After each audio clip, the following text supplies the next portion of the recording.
kita amalkan. Bismillahirrahmanirrahim. Allahumma salli wa sallim ala sayyidina Muhammadin al-Fatih lima ughliqa al-khatimi lima sabaqa siril haqqi bil haqqi wal hadi ila siratikal mustaqim wa ala alihi wa sahbihi haqqa qadrihi wa miqdarihi al-azim. Allahumma akhrijna min dhulumatil wahmi wa arimna bi nuril fahmi وافتح علينا بمعرفة العلم وحسن أخلاقنا بالحلم وسهل لنا باب فضلك وانشر علينا من خزائن رحمتك يا أرحم الراحمين. Alhamdulillah. Allahumma shalli ala sayyidina Muhammadin wa ala alihi wa sahbihi ajma'in. Insyaallah kita di negeri Indonesia ini ya, menurut daripada ru'yah pemerintah, kita berhari raya pada hari Ahad. Sedangkan di Makkahul Mukarramah ya, mereka di sana berhari raya hari Sabtu. Ya, dan Arafahnya hari Jumat, ya, hari Jumat. Jadi mereka di sana mulai maghrib ya, mereka akan wukuf di Arafah. Ya, itu namanya wukuf di padang Arafah. Inti daripada ibadah haji ya.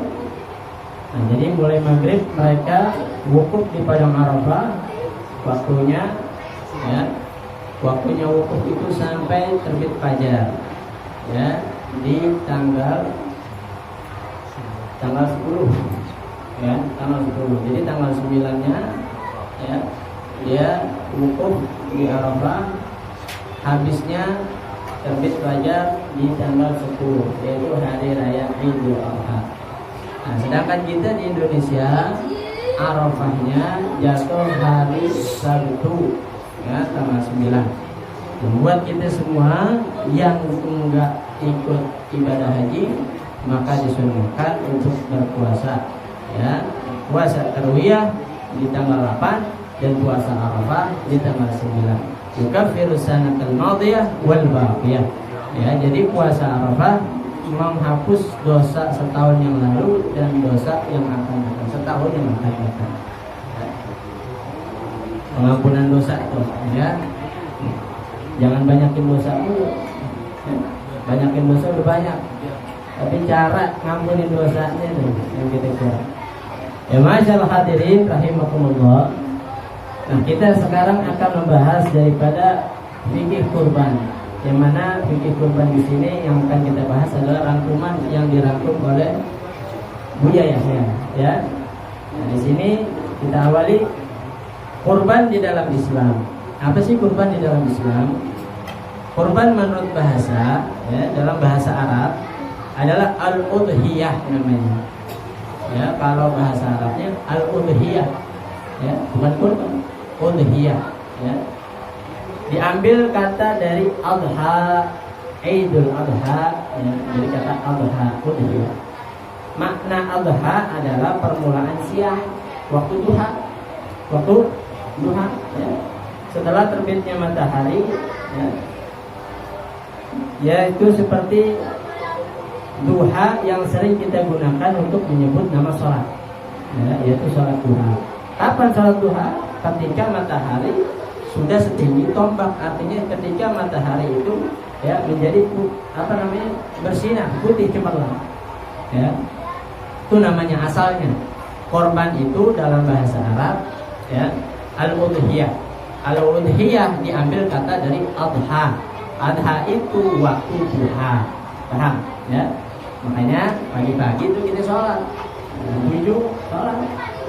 Nah, dari jam 7 setengah 8 itu semua waktu dulu.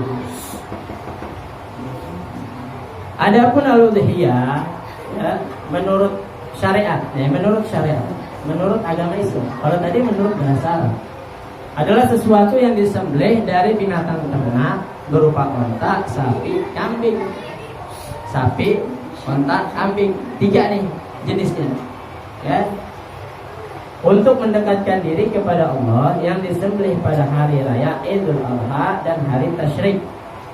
Hari Idul Adha tanggal 10, hari tasyrik 3 hari setelahnya, 11, 12, 13. Ya. Sebagaimana hadis Nabi SAW, kullu ayyamit tasyrik dzabhun. Setiap semua hari tasyrik itu adalah waktunya pemotongan. Ustaz, Anda mau memotong hari kedua, silahkan. Memotong hari ketiga, silahkan. Hari keempat, silahkan. Ya. Habis sholat Idul Adha capek, ya, mau istirahat, yang ngapa-ngapain, boleh. Motongnya besok, silahkan. Ya. Asalkan jangan sampai keluar dari hari tasyrik tadi. Ya, kalau sama hari raya berarti 4 hari. Ya. Itu waktu. Nah, jadi menurut agama syariat, korban udhiyah adalah ya menyembelih binatang ternak, yaitu sapi, unta, dan kambing untuk mendekatkan diri kita kepada Allah yang disembelih pada hari raya Idul Adha dan hari tasyrik. Kalau di luar hari raya Idul Adha atau hari tasyrik, namanya kurban bukan. Namanya bukan kurban. Ya, jatuhnya nanti dia nyembelih buat sedekah biasa. Ya, bukan yang disyariatkan dalam ibadah kurban. Itu sekilas tentang korban. Sekarang hukum korban gimana? Korban adalah amalan yang dianjurkan setiap tahun sekali. Ya, jadi setahun sekali. Seperti puasa Arafah, yaitu amalan yang dianjurkan setiap tahun sekali. Artinya, setiap kali datang bulan haji, ya, maka setiap dari kita diperintahkan untuk berkorban. Setiap kita diperintahkan untuk berkorban. Bukan seperti pemahaman sebagian orang yang menganggap bahwa korban itu dianjurkan sekali seumur hidup. Bukan. Jadi korban itu sekali apa? Sekali setahun, bukan sekali seumur hidup. Kalau haji, iya sekali seumur hidup. Ya, karena bagi yang mampu.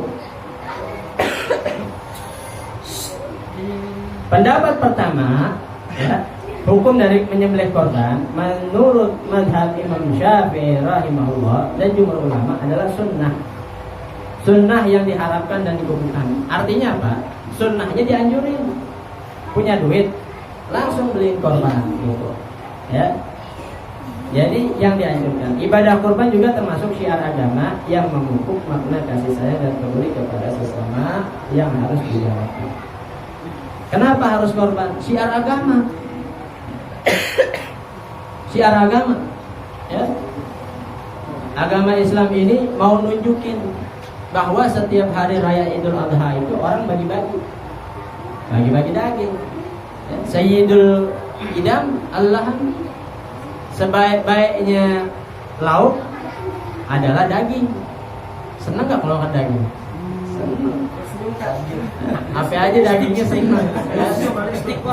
Apalagi daging kambing, daging sapi, daging onta. Ente sebulan aja di Arab, ya makan daging onta. Sebulan di Arab, daging onta. Ya. Jadi cerdas ada. Jadi onta. Nah, jadi begitu, ya. Nah, jadi hukumnya sunnah yang dianjurkan, ya. Namun perhatikan, sunnah di sini ada dua, dibagi dua. Ya. Tadi kan dibilang dari tiap-tiap kita dianjurkan untuk berkorban. Ya, hati, ega, dapat. Dianjurin korban.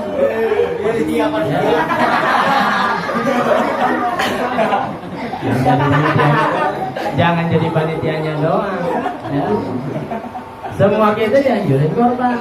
Nah, tapi di sini sunnahnya dibagi dua. Ada sunnah ainiyah, ada sunnah kifayah. Ya. Apa sunnah ainiyah? Sunnah ainiyah adalah sunnah yang dilakukan oleh setiap orang yang mampu. Anak punya 10 juta, maka 5 jutanya itu udah mampu buat beli 1 ekor kambing buat berkorban. Maka buat dia apa? Sunnah ainiyah, buat mengeluarkan korban. Paham? Itu satu dong. Yang kedua, sunnah kifayah, yaitu disunahkan dilakukan oleh sebuah keluarga dengan menyembelih 1 ekor atau 2 ekor atau lebih untuk semua keluarganya yang ada di dalam rumah. Maka Jangan salah paham, ya. Oh ini satu buat satu keluarga semua, oh nggak bisa, ya nggak bisa. Justru begini, anak punya duit, satu keluarga anak di rumah itu 10 orang. Yang punya duit siapa? Anak, ya. Anak punya duit, anak belikan kambing. Anak itu beli satu kambing, buat berapa orang? 10 orang. Yang korban siapa? Anak itu udah, bukan semuanya ikut. Tapi kegugur apa namanya sunnahnya gugur dengan adanya satu orang yang berkorban. Diniatinnya buat semua kagak, buat dia doang. Paham nggak? Ya. Kalau tadi sunnah ainnya, kita semua di sini pada punya duit, maka setiap satu orang sunnah buat ini korban. Kita semua ini satu, ya, satu majelis deh. Yang punya duit cuma 2 orang, yang punya duit cuma 2, maka 2 orang ini sudah menggugurkan satu majelis. Paham kayak gitu ya? Nah, jadi yang berdua beli korban, ya, yang lainnya gugur untuk sunnah. Fama in ta'addada ahlul bait kanat sunnatun kifayatun wa tujzi'u min wahidin rasyidin minhum. Limasa'an Abi Ayyub al-Ansari radhiyallahu anhu kunna nudha bi syatil wahidati yadbahuha ar-rajulu anhu wa an ahli baitihi wa illa fa sunnatun ainun, ya. Ayyin. Nah, jadi Imam Ibnu Hajar al-Haytami menjelaskan, jika anggota keluarga kita berbilang banyak, ya, keluarga kita banyak, maka kurban adalah sunnah kifayah. Siapa yang mampu dari keluarganya, silahkan buat berkorban. Artinya kurban dari salah satu anggota keluarganya yang rasyid. Apa sih rasyid? Rasyid itu yang memenuhi syarat. Nanti kita akan bahas. Sudah mencukupi untuk keluarga yang lainnya, ya, berdasarkan riwayat yang benar dari Abu Ayyub al-Ansari. Kami menyembelih kurban satu kambing, ya, ini hadisnya. Satu kambing dengan seorang laki-laki menyembelih untuk dirinya sendiri dan anggota keluarganya. Dan jika tidak seperti itu, yakni jika tidak berbilang, anggotanya nggak banyak, ya, maka untuk satu orang satu kambing, ya, sunnah ainnya. Itu dasarnya, ya. Pendapat kedua, hukum korban menurut Imam Abu Hanifah adalah wajib bagi yang mampu. Wajib, hukumnya kalau tadi bagi yang mampu, wajib. Anak punya duit 10 juta, mampu, wajib, langsung. Berarti kalau dia nggak ngerjain dosa. Kalau sunnah, kita yang ngerjain, nggak dapat dosa. Kalau wajib, nggak ngerjain dosa. Dan perintah korban ini datang pada tahun kedua Hijriah. Adapun korban bagi Nabi Muhammad SAW adalah wajib. Nah, bagi Nabi Muhammad hukumnya wajib, ya, buat beliau hukumnya wajib. Ini khas buat beliau. Nah, ya, kalau tadi dibilang korbannya sunnah, terus korbannya wajib, ya, di sini dijelaskan kapan korban menjadi wajib dalam mazhab Imam Syafi'i dan jumhur ulama. Perhatikan, ya, buat yang korban perhatikan, ya. Jangan sampai yang tadinya dia niatnya sunnah jadi wajib. Yang tadinya dia wajib, ya, dia niatin wajib, dia melanggar batas-batas daripada korban wajib. Perhatikan, ya. Korban menjadi wajib sebabnya 2. Korban menjadi wajib sebabnya 2. Yang satu bernazar. Bernazar, tahu nazar kan? Ya, bersumpah, berjanji. Seperti seseorang berkata, aku wajibkan atasku korban tahun ini. Ya. Artinya kalau bahasa gampangnya, Anda wajib tahun ini korban. Itu nazar tuh. Ya. Atau aku bernazar korban tahun ini, ya. Maka saat itu korban wajib buat dia. Korban wajib buat dia. Walaupun tanggalnya belum masuk Dzulhijjah, belum. Ya, misalkan Dzulqa'dah, sebulan sebelum bulan haji, dia udah bernazar. Saya bernazar, ya, kalau saya sehat misalkan, ya. Alhamdulillah dia sehat, maka dia wajib bernazar itu, menjalankan nazar. Nazarnya apa? Berkorban kambing misalkan. Satu, ya, sebab dia bernazar. Yang kedua, Sebabnya menentukan, dia menentukan, ya. Seperti apa? Kambing ini aku pastikan menjadi korban, atau aku jadikan kambing ini kambing korban. Anak punya 2 kambing, yang hitam, putih. Ini ngomong, ini yang putih, ya. Ane jadi ini kambing buat korban. Yang putih ini ane jadikan kambing buat korban. Itu namanya menentukan. Kan ada 2, hitam dan putih, ya, begitu. Nah, jadi ketika dia menentukan kambingnya, oh ini kambingnya nih, ya, yang super, ya, yang warna putih, yang besar, buat korban, buat ane korban, maka wajib. Ketika sudah ditentukan dia wajib. Dalam hal ini sangat berbeda dengan ungkapan seseorang. Beda halnya dengan ungkapan seseorang, aku mau berkorban dengan kambing ini. Ada 1 kandang, ane mau korbannya dari kandang yang ini aja dah, dari kambing yang ada di sini aja dah. Dia belum nentuin, kambingnya banyak. Kecuali dia mau korbanin semuanya, ya, dia beli semuanya, ya. Nah itu nggak masuk. Dia belum menentukan, belum memilih, ya, maka nggak jatuh wajib. Ya, misalkan Anda mau korban, ntar kambing yang di Johar aja dah. Yang di Johar rada rapian. Jadi begitu, ya.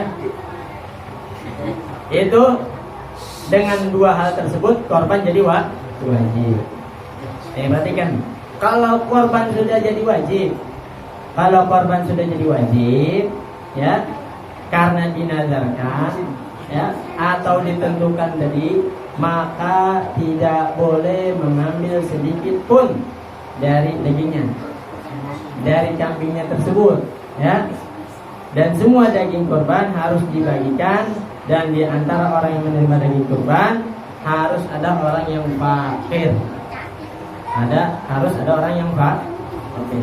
Orang kaya boleh kan menerima daging kurban? Boleh, ya. Tapi diutamakan yang fakir dulu, ya, karena hari raya buat mereka senang dulu, ya, buat mereka senang. Nah itu udah tadi itu, ya. Jadi ada korban asalnya sunnah, ya, sebab menjadi wajib yang tadi 2 tadi. Hukum bergabung dalam satu korban. Ini ada 1 kambing buat 10 keluarga. Nah, ya, kambingnya gimana dulu, ya. Bergabung dalam satu korban tidak diperbolehkan di dalam korban kambing. Jangan kambing mulu. Akan tetapi jika dijadikan di dalam sapi atau onta, maka kapasitasnya, kuotanya ada 7. Artinya boleh 7, ya. 7 orang beli 1 onta, 1 sapi, ya, diniatkan untuk 7 orang. Ini pendapat madhab Imam Syafi'i, Imam Hambali, Imam Hanafi. Sebagaimana hadis yang diriwayatkan an Jabir bin Abdullah radhiyallahu anhu qala, naharna ma'a Rasulillah sallallahu alaihi wasallam amal Hudaybiyah al-badanata an sab'atin wal baqara an sab'atin. Ya, kata Nabi sallallahu alaihi wasallam, ya, kami menyembelih hewan kurban bersama Rasulullah sallallahu alaihi wasallam. Diriwayatkan Imam Muslim, ya. Kami menyembelih kurban bersama Rasulullah SAW pada tahun Hudaybiyah yang pertama, perjanjian Hudaybiyah, ya. Onta 7 orang, 1 onta 7 orang, dan 1 sapi untuk 7 orang. Dan di hadis yang lain, an Jabir bin Abdullah radhiyallahu anhu qala, hajajna ma'a Rasulullah sallallahu alaihi wasallam fanaharna al-ba'ira an sab'atin wal baqara an sab'atin. Ya, dari Jabir bin Abdullah radhiyallahu anhu, mereka sahabat pergi haji sama Nabi. Jadi habis selesai ibadah haji, kan selesainya ini nih, apa namanya, hari Id, ya, hari Id Lebaran, mereka selesai tahallul, ya.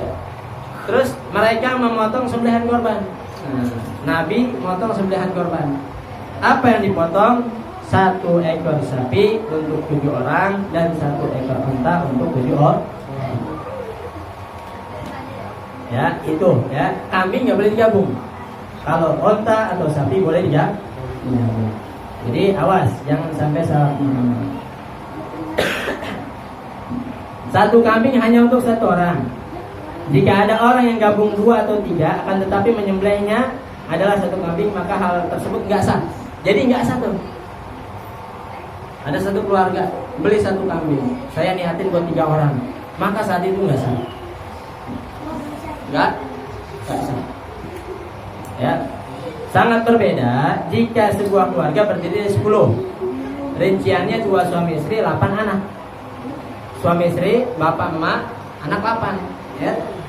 Kemudian beli kambing 1. Habis beli kambing 1, diniatin buat salah satunya. Niatin buat salah. Ini saya beli kambing, saya niatin buat anak saya yang ke-8. Anak saya yang ke-8 dipotong itu satu kambing, dagingnya bagi-bagi 10 orang. Sah nggak? Sah. Niatnya 1. Niatnya sah. Kalau tadi niatnya 2, 3, lebih dari 1. Kalau niatnya lebih dari 1, maka nggak sah. Tapi kalau niatnya 1, dibaginya buat rame-rame, maka sah. Ya, itu yang harus diperhatikan.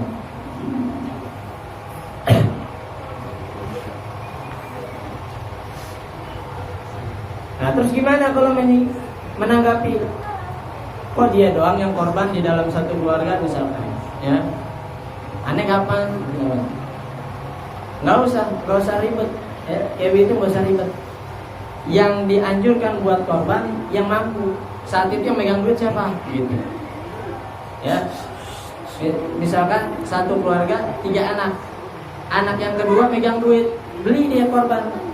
Nggak usah iri. Ya, kenapa? Ketika dia beli korban, maka semuanya gugur kesunahannya. Sama kayak orang meninggal. Orang meninggal doang dimandiin. Ya, yang mandiin 1 cukup nggak? Cukup. Ya, selesai urusan. Yang nyolatin cuma 1, selesai urusan. Kalau gak ada yang nyolatin, satu kampung kena dosa. Paham kan? Korban juga gitu. Ya, satu keluarga ada 1 yang mampu, 1 beli, maka gugur semuanya. Ya, sunnahnya. Itu namanya sunnah kifayah. Ya. Terus waktu menyembelihnya. Kapan waktunya? Ya hari Lebaran lah. Ya, tapi dari kapan? Nah, ya, dari kapan? Dari jam 3 subuh. Ya, dari jam 5. Ya, itu memang jagain kandang itu namanya. Ya, jagain kandang, orang lagi sholat itu dijagain tuh. Ya. Nah, dari kapan? Waktu menyembelih korban itu diperkirakan mulai dari setelah terbitnya matahari di hari raya kurban dan setelah selesai 2 rakaat sholat hari raya Idul Adha dan 2 khutbah ringan mulai terbit matahari tambah 2 rakaat tambah 2 khutbah. Ya, kira-kira berapa jam ya? Maka tibalah waktu untuk menyembelih kurban. Jadi matahari terbit.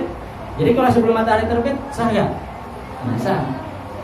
Matahari terbit, sholat 2 rakaat, ya, khutbah 2 khutbah, habis itu baru mulai pemotongan. Ya, harus memperkirakan dengan perkiraan tersebut atau menunggu selesainya sholat dan khutbah dari masjid yang ada di daerah tersebut atau sekitar. Waktu menyembelih kurban berakhir. Itu mulainya tadi. Berakhirnya kapan? Tanggal 13, hari keempatnya. Hari keempat Dzulhijjah. Ya. Kapan? Ketika matahari terbenam. Mulai matahari terbit, selesai matahari terbenam. Ya, hari keempat. Ustaz, ana mau korbannya nanti aja hari terakhir karena kambingnya murah gitu, ya. Kambingnya murah, ya. Akhirnya dia beli tuh kambing, ya, mepet asar, masih bisa ya? Masih. Matahari belum terbenam, ya. Kalau ada matahari terbenam, nggak jadi korban, ya. Nyatanya mah tetap, ya. motong tetap, tapi nggak jadi korban pahalanya.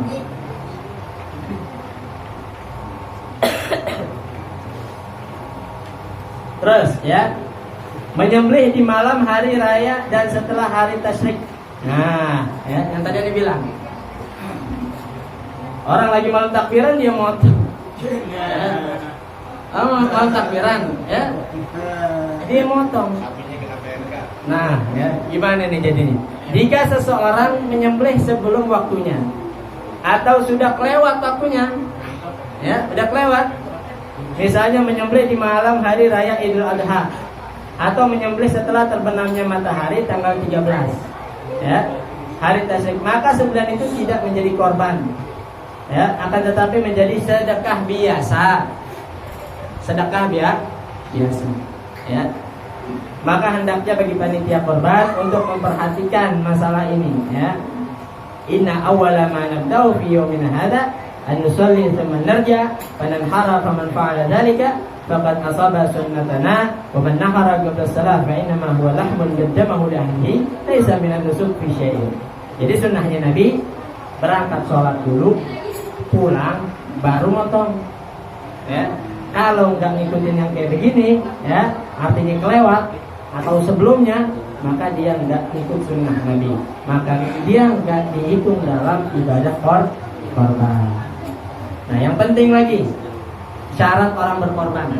Dengerin nih, dari keluarga kita atau kita sendiri yang berkorban, ingetin syarat orang berkorban. Sangat dianjurkan untuk melakukan korban bagi orang yang telah memenuhi syarat berikut. 1. Seorang muslim, muslimah. Seorang muslim. Kalau ada orang kafir, nah ini saat ngasih sapi 1, masuk korban nggak? Nah, mau sapi seberapa pun, kambing berapa pun, kalau dia bukan orang muslim, muslimah, maka itu bukan korban. 2. Usia balik. Usia balik, ya.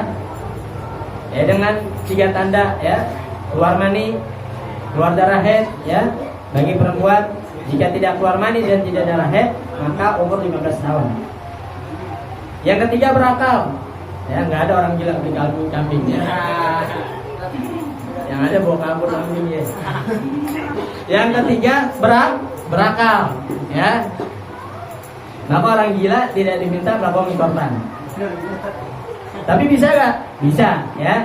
Bagi walinya, sunnah bagi walinya untuk berkorban atas nama orang gila tersebut, ya.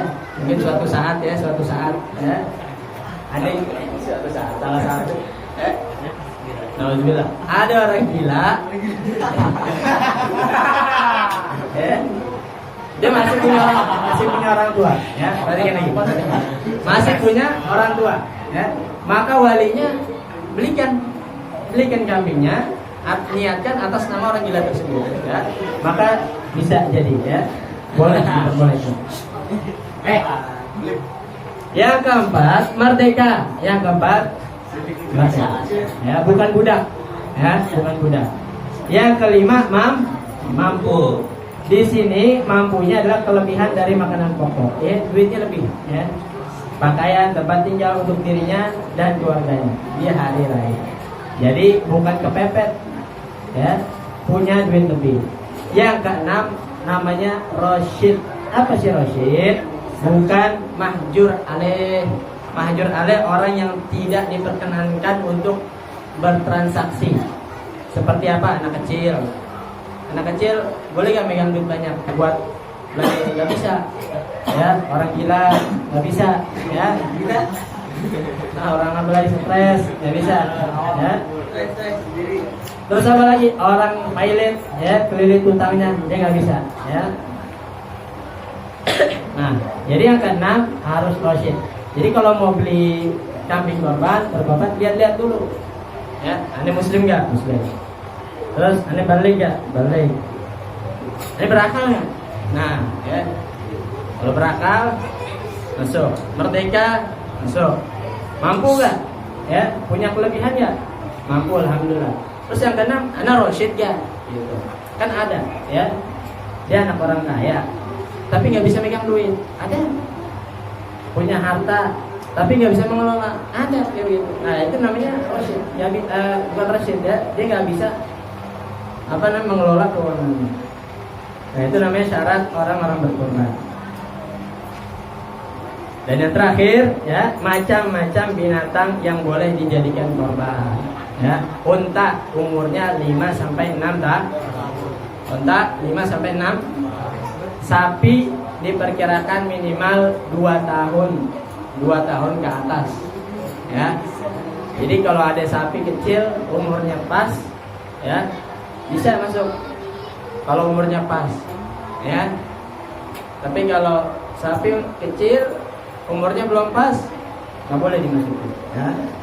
Kambing atau domba diperkirakan umurnya 1 sampai 2 tahun. Adapun untuk, ya, dihimbau agar berkorban dengan binatang yang gemuk, sehat, warna apapun boleh. Warna apapun boleh. Itu kambing di Cianci itu, ya. Warna merah. Bandot. Warna apapun boleh, jenis kelamin apapun boleh. Ya, yang laki boleh, yang perempuan juga boleh, ya. Tapi dilihat dulu, ya.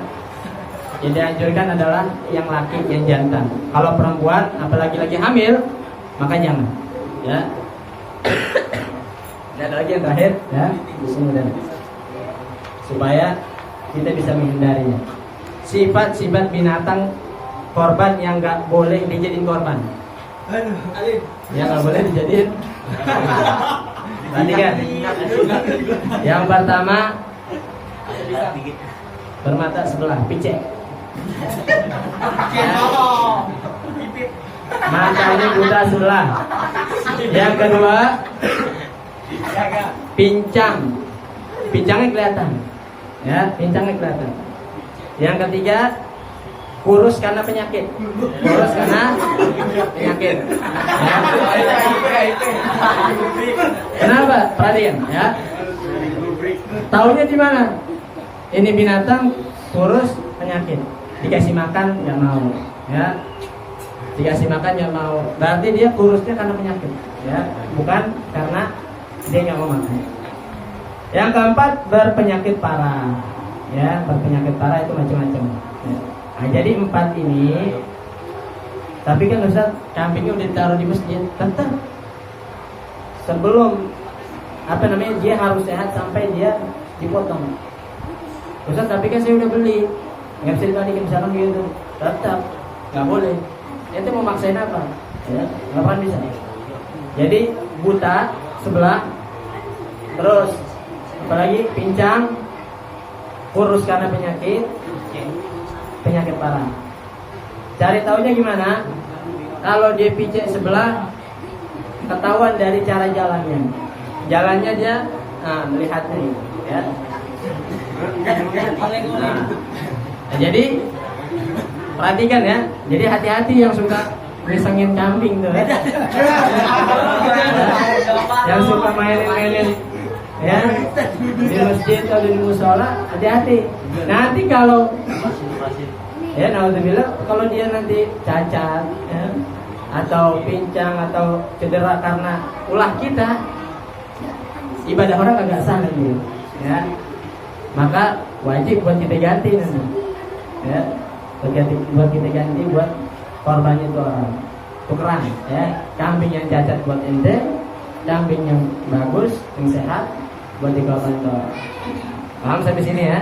Nah, jadi mudah-mudahan apa yang kita pelajari pada malam kali ini bawa manfaat buat kita semua, khususnya buat yang pengen korban, ya, dan juga kita sebagai yang belum berkesempatan pada kali ini niatin, ya, niatin korban, ya, karena orang kalau ngumpulin udah kekumpul, ya, itu gangguannya banyak, godaannya banyak. Tapi kalau orang niat dulu, habis itu ngumpulin, dia nggak bakal tergoyahkan apapun. Karena kenapa? Karena didasari dengan niat, ya. Coba lihat orang haji, yang haji apa? Tukang rongsokan. Ngumpulinnya berapa? 1.000 bertahun-tahun. Berangkat gak? Kalau ditanya ngumpulinnya berapa? 1.000. Ya, kok bisa berangkat? Karena ngumpulinnya atas dasar niat dan dia nggak bakalan kemana-mana. Korban juga sama begitu, ya. Jadi mudah-mudahan Allah Subhanahu Wa Taala beri kita taufik hidayah serta inayahnya agar bisa melaksanakan ibadah korban di tahun berikutnya. Ya, amin ya rabbal alamin. Ya, ada perubahan. Ya, kalau dulu kita kecil nontonin, ya, terus gede kalau bisa bantuin. Ntar kalau udah punya duit korban, ya, menaikkan, ya, jangan dari kecil ngisengin kambing, jangan, ya, ngeliatin sapi, jangan, ya, mudah-mudahan, ya. Mari sama-sama kita tutup ngaji kita dengan bacaan doa majlis. Ya Rabbana tolong kami